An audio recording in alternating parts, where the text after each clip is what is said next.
Saudara-saudariku yang terkasih, salam sukacita untuk kita semua.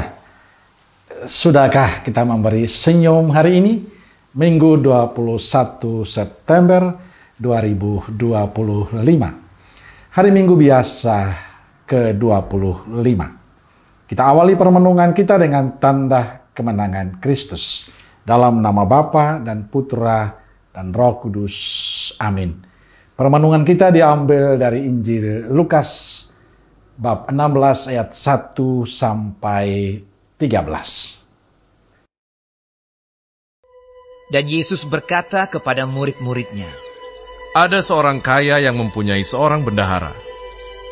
Kepadanya disampaikan tuduhan bahwa bendahara itu menghamburkan miliknya. Lalu ia memanggil bendahara itu dan berkata kepadanya, apakah yang kudengar tentang engkau? Berilah pertanggungan jawab atas urusanmu, sebab engkau tidak boleh lagi bekerja sebagai bendahara.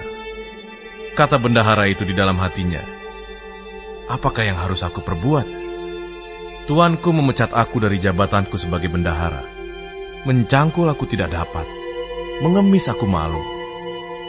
Aku tahu apa yang akan aku perbuat, supaya apabila aku dipecat dari jabatanku sebagai bendahara, ada orang yang akan menampung aku di rumah mereka. Lalu ia memanggil seorang demi seorang yang berhutang kepada tuannya. Katanya kepada yang pertama, berapakah hutangmu kepada tuanku? Jawab orang itu, 100 tempayan minyak. Lalu katanya kepada orang itu, inilah surat hutangmu. Duduklah dan buat surat hutang lain sekarang juga, 50 tempayan. Kemudian ia berkata kepada yang kedua, dan berapakah hutangmu? Jawab orang itu, 100 pikul gandum. Katanya kepada orang itu, inilah surat hutangmu. Buatlah surat hutang lain, 80 pikul. Lalu tuan itu memuji bendahara yang tidak jujur itu, karena ia telah bertindak dengan cerdik. Sebab anak-anak dunia ini lebih cerdik terhadap sesamanya daripada anak-anak terang. Dan aku berkata kepadamu, ikatlah persahabatan dengan mempergunakan mamon yang tidak jujur, supaya jika mamon itu tidak dapat menolong lagi, kamu diterima di dalam kemah abadi. Barang siapa setia dalam perkara-perkara kecil, ia setia juga dalam perkara-perkara besar. Dan barang siapa tidak benar dalam perkara-perkara kecil, ia tidak benar juga dalam perkara-perkara besar. Jadi, jikalau kamu tidak setia dalam hal mamon yang tidak jujur, siapakah yang akan mempercayakan kepadamu harta yang sesungguhnya? Dan jikalau kamu tidak setia dalam harta orang lain, siapakah yang akan menyerahkan hartamu sendiri kepadamu? Seorang hamba tidak dapat mengabdi kepada dua tuan. Karena jika demikian, ia akan membenci yang seorang dan mengasihi yang lain. Atau ia akan setia kepada yang seorang dan tidak mengindahkan yang lain. Kamu tidak dapat mengabdi kepada Allah dan kepada Mamon. Saudara-saudariku yang terkasih, bacaan Injil hari ini bercerita tentang bendahara yang tidak jujur, tapi dipuji oleh tuannya, sebab ia telah bertindak dengan cerdik. Yang mendapat tekanan dalam pewartaan hari ini bukannya ketidakjujuran, melainkan kecerdikan atau kesigapan bertindak dalam situasi yang sulit.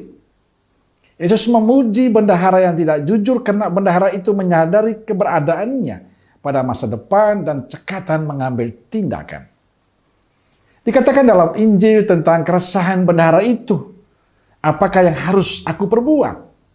Tuanku memecat aku dari jabatanku sebagai bendahara. Mencakul aku tidak dapat, mengemis aku malu. Lalu apa yang harus aku buat agar tetap hidup? Inilah yang terpenting. Bendahara itu memikirkan masa depannya. Dia ingin ke depan dia selamat. Saudara-saudariku yang terkasih, kisah tentang bendahara yang tidak jujur disampaikan pada kita agar kita bisa belajar dari bendahara itu. Kita pun harus cerdik untuk melihat hal-hal yang perlu kita lakukan untuk menjamin masa depan kita kelak saat Tuhan memanggil kita. Yang dilakukan bendahara tersebut saat hendak dipecat oleh tuannya ialah berbuat kebaikan kepada setiap orang yang berutang pada tuannya.